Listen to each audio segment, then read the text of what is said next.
فقط ایک پل لگا تھا اسے اپنی بدترین شکست تسلیم کرنے میں۔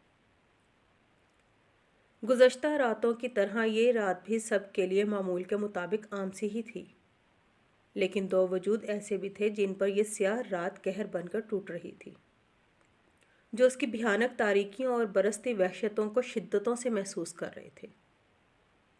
خوف تلے لمحہ بہ لمحہ ان کی دل کی کمزور پڑتی دھڑکنیں مزید مدھم ہوتی چلی جا رہی تھیں۔ مت کرو خدارا، یہ ظلم مت کرو، کیوں جانتے بوجھتے یہ گناہ کما رہے ہو؟ اس خدا کے قہر سے ڈرو جس کی لاٹھی بے آواز ہے، مت کرو ایسا۔ وہ عورت خود کی پرواہ کیے بنا گڑ گڑا کر ہاتھ جوڑتی ہوئی اپنی معصوم بچی کے لیے اس ظالم سے رحم کی بھیک طلب کر رہی تھی، لیکن شاید مقابل کے سینے میں دل کی جگہ پتھر تھا۔ تبھی اس روتی بلکتی 8 سالہ نیلی نگاہوں والی بچی کو بازو سے پکڑتے ہوئے پشت پر کھڑے آدمیوں کی طرف بے دردی سے دھکیل چکا تھا۔ چھوڑو مجھے، مما، بچاؤ، مجھے کہیں نہیں جانا، مجھے اپنی مما کے پاس جانا ہے، چھوڑ دو مجھے گندے انکل۔ جیسے ہی وہ پھرتی سے اسے کندھے پر ڈالے باہر کی جانب لپکے تو وہ چیختی ہوئی ان ظالموں سے اپنی ماں کی طرح ہی گڑ گڑا کر فریاد کرنے لگی۔ لیکن یہ شاید ان ماں بیٹیوں کی بدقسمتی ہی تھی جو وہاں ان کی صدائیں سننے والا کوئی بھی انسان موجود نہیں تھا۔ وہ آنسوؤں اور زخموں سے چور تیزی سے اٹھ کر ان نقاب پوش آدمیوں کے پیچھے اپنی بیٹی کو چھڑانے کی نیت سے لڑکھڑاتی ہوئی بھاگی، تو ہنوز وہیں کھڑے اس نفوس نے سرعت سے آگے بڑھ کر اسے بازوؤں سے دبوچتے ہوئے بیچ میں ہی روک لیا۔ چھوڑو مجھے ذلیل انسان، نہیں تو وہ میری بچی کو لے جائیں گے۔ وہ تکلیف سے بمشکل بولتی ہوئی اس کی آہنی گرفت سے مسلسل اپنا بازو چھڑوانے کی نحیف سی تگ و دو کر رہی تھی۔ جب اس نے زور سے اسے اپنی اور جھٹکا دیا، سرخ آنکھوں میں بجھتی بدلے کی آگ اب سرد پڑنے لگی تھی۔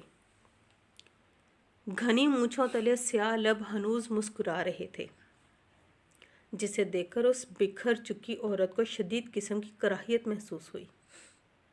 یہ جو بھی میں نے ابھی کیا وہ کوئی ظلم نہیں تھا، بلکہ یہ دنیا مکافات عمل ہے، جیسا بوگے ویسا کاٹو گے۔ اب یہ خود انسان پر منحصر ہے کہ وہ بدلے میں کیا پانا چاہتا ہے۔ لہجے میں نفرت و حقارت سموئے وہ اس پر بہت کچھ جتا گیا تھا۔ اگلے ہی پل اس کا نڈھال ہوتا وجود قدرے بے رحمی سے پڑے دھکیلتا وہ فتح یاب سا وہاں سے نکلتا چلا گیا، اس بات کی پرواہ کیے بنا کہ زمین پر ڈھیر ہو چکے پل پل ساکت پڑتے اس وجود میں سانسیں باقی بھی تھیں کہ نہیں۔ وہ آئینے کے سامنے کھڑی خود کا گہری نظروں سے بغور معائنہ کر رہی تھی۔ سانولی سی رنگت، مناسب قد و قامت، گہرے جامنی رنگ کے سوٹ میں واضح ہوتا دبلا پتلا سا وجود، کمر تک آتی سیاہ گھنے بالوں کی چوٹی، مہارت سے تراشی ہوئی بھوؤں تلے گہری کالی آنکھیں، پلکوں کے نام پر دکھائی دیتے گنتی کے چند محض بال، تیکھی ناک پر ٹکا بڑے بڑے شیشوں والا چشمہ، بھرے بھرے ہلکے سیاہی مائل لب، مزید پچکے گال اور دائیں گال کے بیچوں بیچ چمکتا ہوا موٹا سا کالا تل۔ لیکن وہ اتنی حسین و جمیل تو ہرگز نہیں تھی جو قدرت نے اس کی نظر اتارنے کے لیے یہ اتنا بڑا تل اسے عطا کر دیا تھا۔ کچھ بد دلی سے اپنی سانولی صورت تکتے ہوئے بے ساختہ اس کے دل میں شکوہ سا ابھرا۔ تمہارا یہ خوبصورت تل تمہارے سلونے چہرے پر بہت جچتا ہے، اتنا کہ میں چاہ کر بھی اس پر سے اپنی توجہ نہیں ہٹا پاتا۔ من سماعتوں شدت سے گھلتی بھری آواز اسے اپنے بہت قریب سے سنائی دی تھی۔ اپنے تل کو چھوتی وہ بے ساختہ ہو کر مسکرائی جب اگلے ہی پل اس کی ٹھٹکتی نگاہیں آئینے میں صاف نظر آتے سفید دانتوں پر جا ٹھہری۔ بدقسمتی سے وہ قدرے ٹیڑھے تھے جبکہ اس کی سیاہ آنکھوں کی چمک مان پڑی۔ تمہیں معلوم ہے جب تم کھل کر مسکراتی ہو تو مجھے کس قدر حسین لگتی ہو۔ یوں ہی مسکراتی رہا کرو، لیکن صرف میرے لیے۔ ایک بار پھر سے وہی دلکش آواز اس آس پاس بکھرتی اس کا دل شدتوں سے دھڑکا گئی۔ نتیجتاً سیاہی مائل۔ شفاف ہونٹوں پر دم توڑتی مسکان پھر سے زندہ ہوئی۔ مجھے یقین ہے کہ تم حجاب کی بنسبت کھلے بالوں میں زیادہ دلکش لگتی ہوگی۔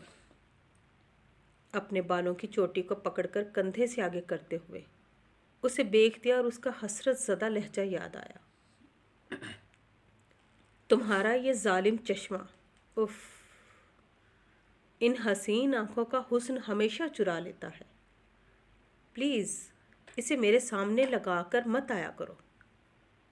اب کی بار آواز میں خفگی سی تھی اور انداز قدرے دھونس بھرا۔ اسے ہنسی آئی۔ کن پٹی سے لال دستہ پکڑ کر چشمہ اتارتے ہوئے اس نے اپنی بڑی بڑی گہری سی آنکھوں کو جھپکایا تھا۔ اگر تم خود کو میری نظر سے دیکھو تو اپنے آپ کو اس دنیا کی سب سے حسین ترین لڑکی تصور کرو۔ اس شخص کا دل فریب لہجہ اس کی بکھرتی دھڑکنوں کو مزید بکھیر گیا تو کھل کر مسکراتی ہوئی وہ خود سے ہی شرما گئی۔ میں اتنی خوش قسمت کب سے ہو گئی جو مجھے اس قدر چاہنے والا شخص مل گیا۔ خود کی جھلک ہنوز آئینے میں تکتے ہوئے جہاں وہ اپنی قسمت پر شدت سے نازاں ہوئی، وہیں اس سوال کے زیر اثر بے یقینی کا عنصر بھی شامل تھا۔ لیکن پھر کچھ ہی لمحوں میں وہ ذرہ بھر بے یقینی بھی اس کے وجود میں آباد خوشیوں کے جہاں تلے دب کر رہ گئی۔ وہ قدرے خاموشی سے کمرے میں داخل ہوا تو توقع کے عین مطابق وہ گھٹنوں میں سر دیے رونے میں مصروف تھی۔ تیار کیوں نہیں ہوئی ابھی تک؟ وہ سخت تیور لیے قدم قدم چلتا اس تک پہنچا اور اس کے بکھرے سراپے کو نظروں میں بھرتے ہوئے سر پر کھڑا باز پرس کرنے لگا۔ نتیجتاً اپنے قریب سے آتی مانوس سخت آواز پر وہ پل بھر کو چونکی ضرور تھی، مگر ہنوز اسی پوزیشن میں ڈھیٹ بنی بیٹھی رہی۔ میں تم سے مخاطب ہوں۔ اس کی خاموشی پر چبا چبا کر بولتے ہوئے اس نے اپنی موجودگی کا صاف احساس دلانا چاہا۔ جہاں ماتم کی صفیں بچھی ہوں وہاں کس خوشی کی تمنا کر رہے ہیں آپ صاحب؟ جواباً گھٹنوں سے ہلکا سا سر اٹھا کر سامنے پڑے نکاح کے سرخ جوڑے کو تنفر سے دیکھتی ہوئی وہ طنزیہ انداز میں ہررائی تو وہ لب بھینج کر رہ گیا۔ اس کی طرف دیکھا ابھی بھی نہیں تھا، جیسے ڈر ہو کہ اگر دیکھے گی تو سارا ضبط کھو بیٹھے گی۔ فضول کی بکواس نہیں کرو میرے ساتھ۔ چلو شاباش اٹھو اور 10 منٹ کے اندر اندر ریڈی ہو کر کمرے سے باہر نکلو۔ اتنا فالتو وقت نہیں ہے ابھی میرے پاس جو تمہارے بے جان نخرے اٹھاتا پھروں۔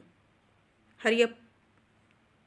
اس کے لب و لہجے اور گریز کو بامشکل نظر انداز کرتا ہوا وہ قدرے بیزاری سے گویا ہوا۔ سرتا پیر آگ ہی تو لگا دی تھی مقابل کی باتوں نے اسے۔ دوسرے ہی پل دونوں کی نظروں کا زبردست تصادم ہوا تو نہ چاہتے ہوئے بھی وہ اس کی بھیگی مگر بے خوف آنکھوں میں دیکھتا ہوا اپنے دل کی ایک بیٹ مس کر گیا۔ مجھے بھی کوئی شوق نہیں آپ سے اپنے نخرے اٹھوانے کا۔ آپ بھی کسی خوش فہمی میں مبتلا مت رہیے گا۔ نہیں ہونا مجھے تیار، اور نہ ہی آپ سے کوئی رشتہ جوڑنا ہے۔ دفع ہو جائے میری نظروں کے سامنے سے۔ سلگ کر چیختے ہوئے اپنے سامنے رکھے سرخ جوڑے پر جھپٹی، پھر ایک ہی بار میں اسے بے درسی سے دور اچھال گئی، اس کی ڈھٹائی اور کھلی بدتمیزی کا نظارہ کرتے ہوئے۔ مقابل کی چمکتی پیشانی پر صاف رگیں ابھر آئی تھیں۔ اگلے ہی پل اس کی مومی کلائی کو سختی سے دبوچتا وہ جھٹکے سے اسے اپنے مقابل لڑکھڑا کر کھڑا ہونے پر مجبور کر گیا۔ تو اس اچانک افتتاحات پر اپنی چیخ روکنے کی کوشش کرتی وہ لبوں کو سختی سے دانتوں تلے دبا گئی۔ شدتوں سے دھڑکتا دل ایک دم ہی خوف تلے پھڑ پھڑایا تھا۔ اس دوران سیاہ آنکھوں میں ہلکورے لیتی سرخی مائل کی شدید غصے کا صاف پتہ دے رہی تھی۔